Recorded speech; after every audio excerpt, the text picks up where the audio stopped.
Welcome to DCGCC, where we bring you governmental information and classical entertainment. I am Governor Dr. Elizabeth Samantha Rothschild Judge, Governor of the Federal State of Washington, District of Columbia. There is a government shutdown today. Is everyone aware of that? Seems like my earbuds are gone. I believe somebody sabotaged my earbuds. They're not working. Well, I stay at the public homeless shelter. There's thieves there too, but we won't talk about that. Let's talk about this government shutdown. Government shutdown. I went to the Capitol and no one was there, just the U.S. Capitol Police. So it's shut down. It is all right.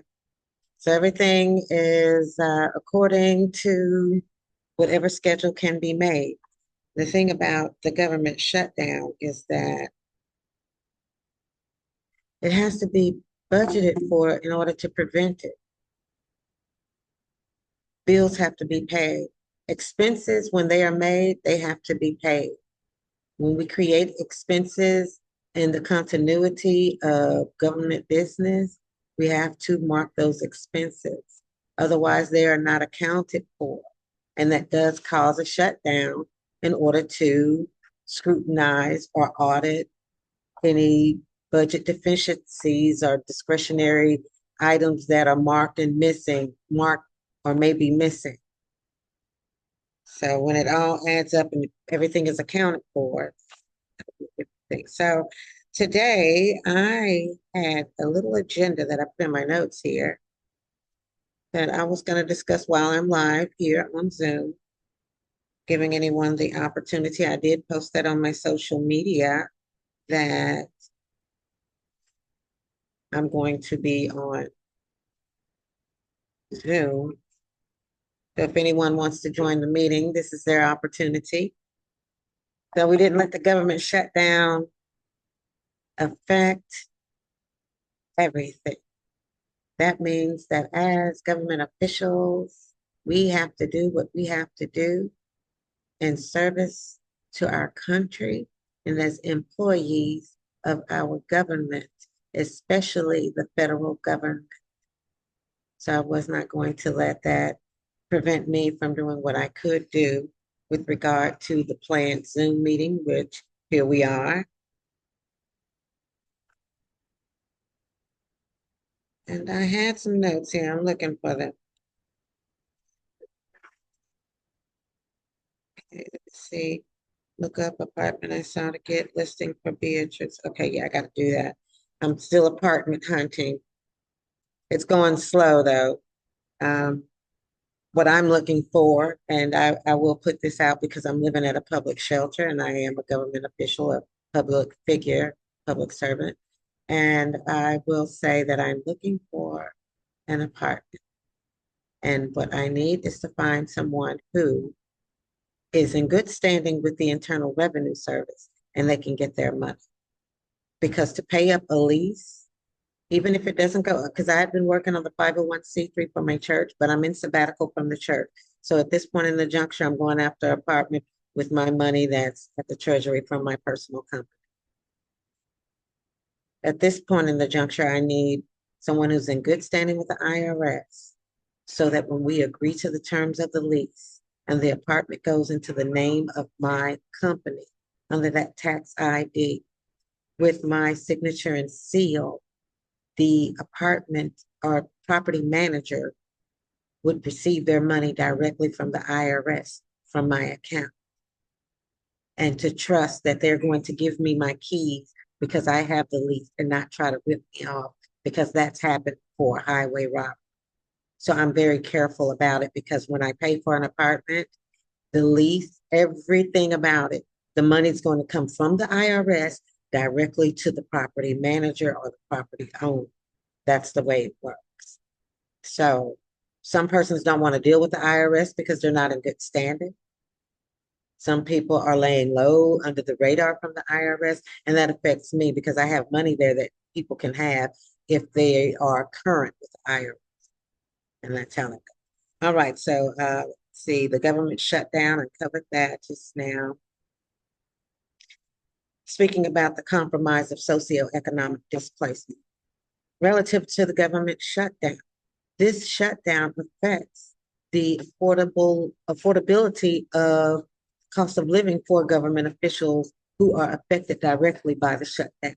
Some may not receive their salary. There may not be salary distribution. There may not be salary expenses disbursements because something used up the budget and there's no money there in the budget. And so what has to happen is during this time when everything's being figured out about how to report the missing money and how to get the money flowing again, there is compromise and a threat of socioeconomic displacement for every government official because you can't do it like you always do it when you've got these extra things that we as government officials are trusted. We are in trust to use these things. I had that trust installed in my controls yet because of budget discretionary items and classified information. So this shutdown, it almost balances the playing field. Now, hopefully, government officials have invested in themselves to know that they are worth it and they are valued by the government enough to have some backup items that maybe they covered by their own personal expenses that would assist them in continuing to be productive in their job duties through controlled, unclassified information distribution. And yes, it really is required. Unfortunately, I work at that capacity all of the time now because this is a new position and we are creating budget for adherence and compliance. Once all of that is complete and I am installed, I promise to my citizens I will always use my budget very fiscally. We will not shortfall because I spent too much, and we will not have to beg federal appropriations any more than it is scheduled for us to receive from them while becoming dependent on our own GDP and taxable output. All right. The socioeconomic displacement compromise, that brings me to thinking about how some persons are not familiar with how to conduct themselves in orderly interactions with leadership. So being displaced socioeconomically because the affordability is no longer as substantive as it was before the shutdown, and having to come into the company or permitting persons in our graces who don't know how to conduct themselves around government officials, who are abusive to our very nature of duty and service. What can you do about it when you don't have those trusts to guard and protect you from them? Working remotely, you come across those things. The fascism, and local authorities can't be called every single time there's a broken neck. So just wanting to encourage all of Congress and all of the government that is affected by this shutdown that the economic times are pressing, but at least you know it is just a temporary shutdown. I have no idea when all of my final things are going to be installed, not the definite day. The gradual progress is there. We're taking big steps. However, and working at this capacity, it is what it is. And during the shutdown, that is what you experience. And that is approximately what it is like for me. Yet I stay at the homeless shelter and use public services as well because there's absolutely no cash flow. Even getting the apartment, I distribute directly from the IRS, let it go directly to what I'm paying. That's why people have to be in good with the IRS. Hopefully your private businesses and your private practices are in order and up to date. Now, we don't want to stagnate and become redundant. Stagnation and redundancy can cause neglect of awareness of progression. QDC, we don't want to become stagnated because we're affected by this government shutdown, which puts me pretty much back at our very basic essentials that we have produce for ourselves by creating public policy as we go along to be documented where I am in public access in other places other than federal places, like at the library, at the Marion shelter.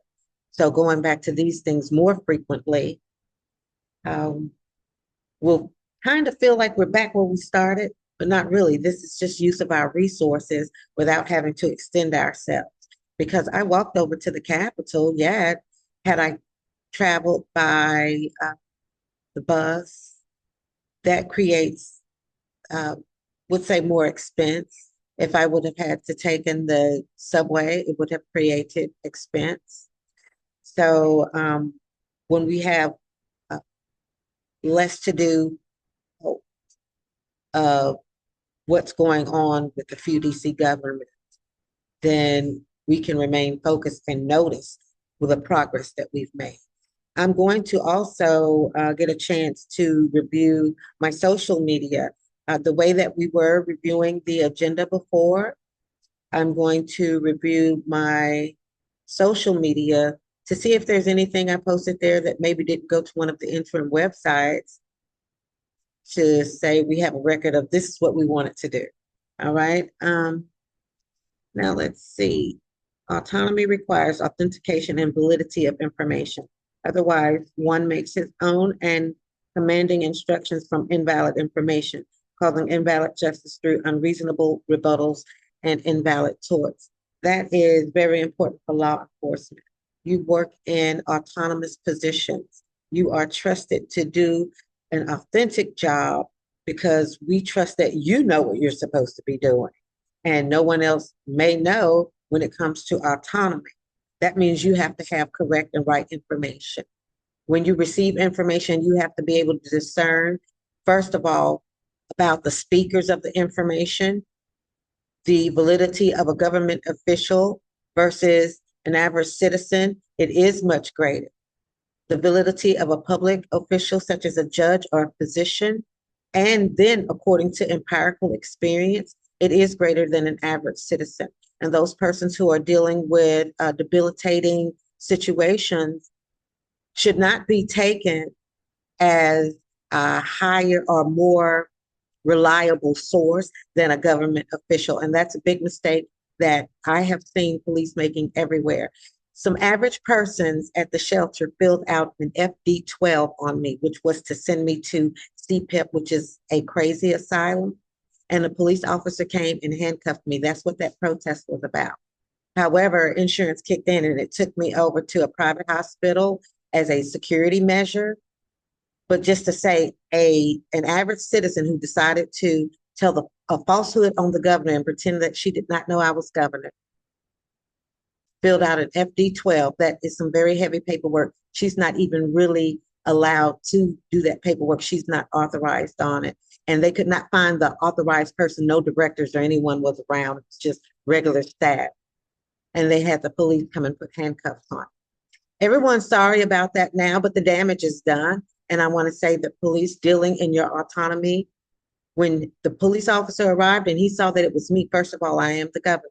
Second of all, I am a judge and I am telling him this information. He should not have taken anybody's word greater than mine.